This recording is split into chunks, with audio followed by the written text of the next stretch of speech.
All right. Well, we'll have plenty of time to hate on Ponder, but let's hate on John Carlson, or maybe not hate on John Carlson.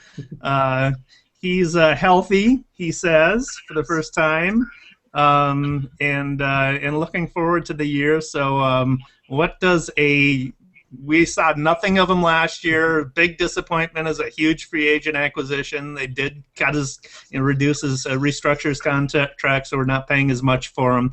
But he was supposed to be a stretch the field kind of player. What do the Vikings look like if they've got actual healthy and productive John Carlson in addition to Kyle Ponder? Anybody, any thoughts on that? Kyle Ponder, Kyle Rudolph. Well, I remember when we got him, we have all these Notre Dame guys. It's gonna be great. We have multiple tight ends. We're gonna do all these things, and then I completely forgot about him until you brought him up because things like that.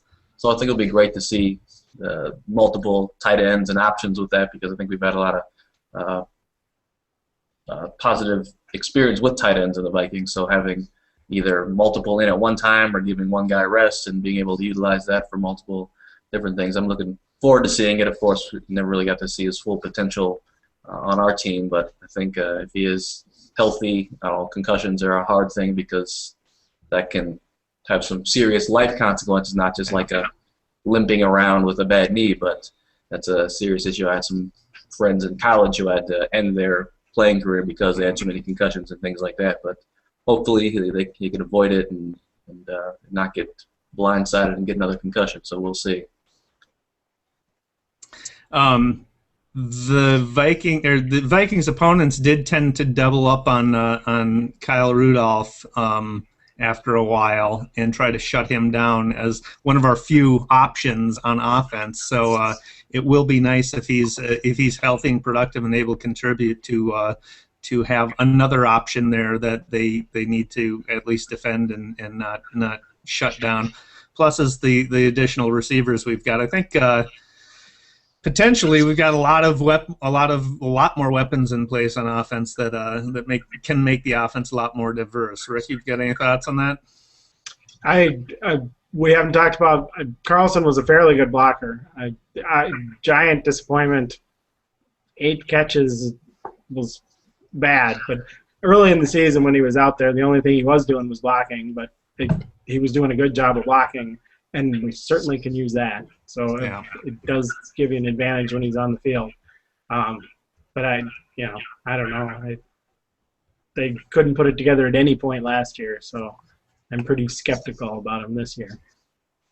Well, there's reason for skepticism certainly. So we'll take a wait and see approach, I guess.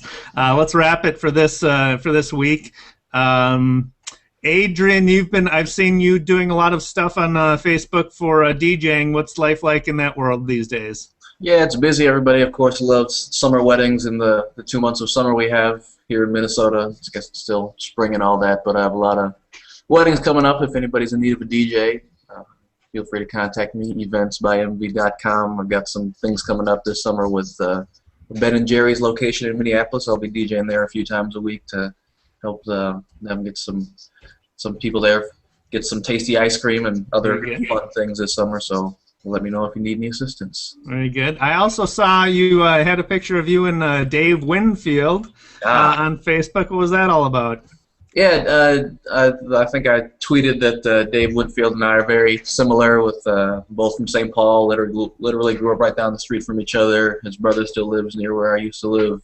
Both went to Central, both athletes, both went to college and athletics in Minnesota. But then between both of us, we have a World Series championship and lots of hits in baseball. Of course, he has the bulk of that. But he spoke at I went to Concordia and I work at Concordia now. He spoke at the graduation. He was a commencement speaker, and he was just there and wanted to see the area and meet with some students and staff. So I was able to meet with him when he had some interesting advice on life, and he's a great speaker. Yeah. Cool. And his connection with the Vikings is?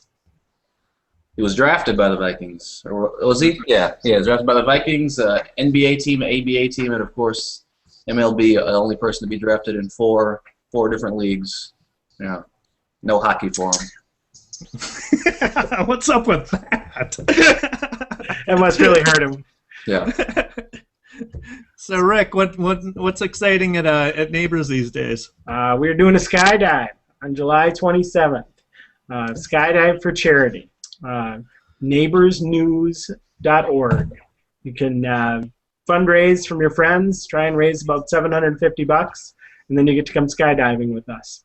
We're raising money for the food shelf and some of our other programs. That's great. I am deathly afraid of heights, so I've always been fascinated with with the idea of skydiving to get over it. So I'm still debating that. It'll be a lot of fun.